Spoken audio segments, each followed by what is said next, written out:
Hey everyone. So today we're going to dive into a really powerful idea, something that I think could completely change how you think about finding your direction in life. It's this shift from the pressure of finding your purpose to the freedom of building momentum. I mean, we've all been there, right? It's this huge looming question that just feels heavy. It kind of suggests that if you don't have your one true purpose all figured out, you're somehow falling behind. And honestly, that pressure can be absolutely paralyzing. And you know that pressure? That's why we're going to start by calling it what it really is, the tyranny of purpose. This traditional idea, the one that says purpose is a destination you have to find before you can start living, well, it often does way more harm than good. This just hits home for so many of us. You've got that fear of choosing the wrong path, right? And then there's the pressure from everywhere to have your life all figured out. You start constantly comparing yourself to other people, and it all just builds up into this story you tell yourself that you're failing.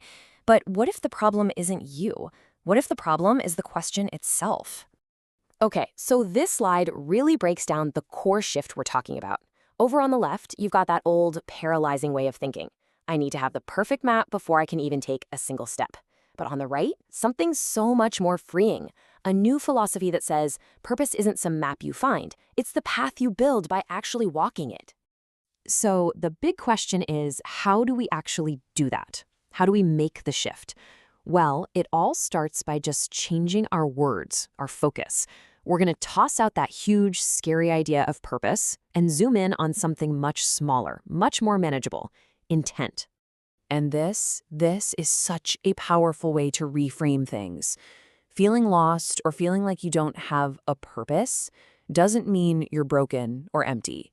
It just means you have a ton of unresolved signal. All these little sparks, right? Little bits of curiosity, things you're interested in, even stuff that bugs you. They just haven't been sorted out yet. It's a state of pure potential. Wow. Just let that sink in for a second. The problem isn't that you're empty inside. The problem is that you're disconnected from systems that give you feedback. Think about it. When you do something, anything, and you see a result, whether it's good or bad, it proves you're here. It proves you have an impact on the world. Without that feedback, of course you'd feel adrift. And that's the punchline, right there. You don't need fixing. The system around you does. The goal isn't to try and think our way into some grand purpose. The goal is to build better, smaller feedback loops for ourselves. Okay, so if the mission is to fix the loop, how in the world do we actually do that? Well, the whole process starts incredibly small. We're talking about something called microactions. First things first, we are throwing out all those big, scary questions. Forget what's my passion. Forget what's my life's calling. We're going to zoom all the way in and just focus on the tiny, immediate signals your brain is already sending you every single day. I mean, just look at these questions. They're so simple, so low stakes. What just caught your eye for a second? What gave you a tiny little bit of energy? And I love this one. What annoyed you? Because really, annoyance is just a signal that you care about something. And the most important part is at the bottom. These are just signals. They're clues to pay attention to, not lifetime commitments you have to make right now. Now, this right here, this is the golden rule that makes this whole thing actually work. It's simple.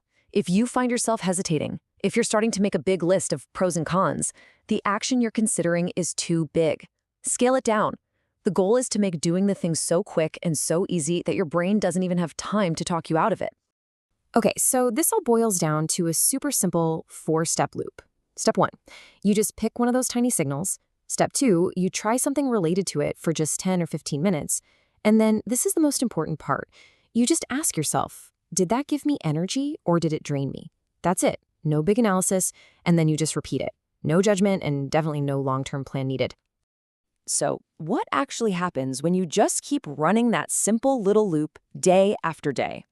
Well, you start to build something incredibly powerful. You're basically building your own personal feedback engine, and it starts to show you who you really are based on what you do. See, what happens is that over time, a pattern starts to show up. You're not sitting there trying to decide, am I a creative person? No.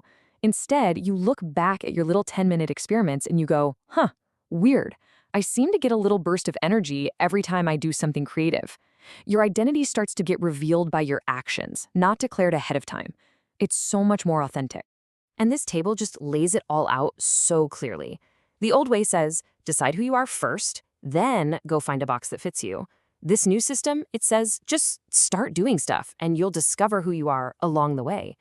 That fear of making the wrong choice, it basically disappears because every action is just a small, totally reversible experiment. And that really is the core mindset shift. It's like you're not trying to choose your one perfect life. You're a scientist and your life is the lab. You're not succeeding or failing. You're just gathering data. You're testing ideas and you're learning with every single tiny step. And here's what's so cool about this. As you do this, you're going to naturally stumble into doing things that are actually useful. You'll solve a tiny problem for someone, or you'll create something that someone else enjoys. And that is where real meaning comes from.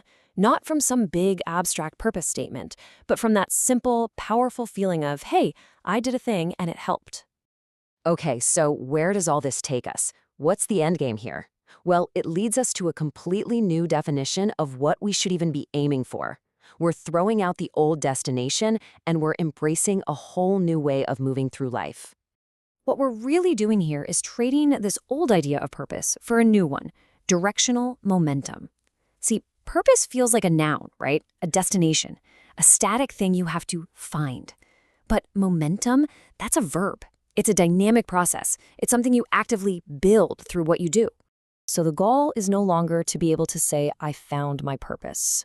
We got to let that go. That was a finish line that stopped most of us from ever even starting the race. And this is the new goal. This is where the real power is. It's not about arriving at some final destination. It's about having the confidence and the skill to navigate, to adapt, to just take the next step, no matter what comes your way. It's all about capability, not finality. And that really brings us to this last, really empowering idea. So if you're feeling lost right now, listen to this. There is nothing wrong with you. You don't lack purpose. You just lack safe spaces to try small things without being judged and clear ways to see the results of your actions. So I want to leave you with this one question to chew on. What if the goal isn't to find who you are, but to build who you are, one small action at a time?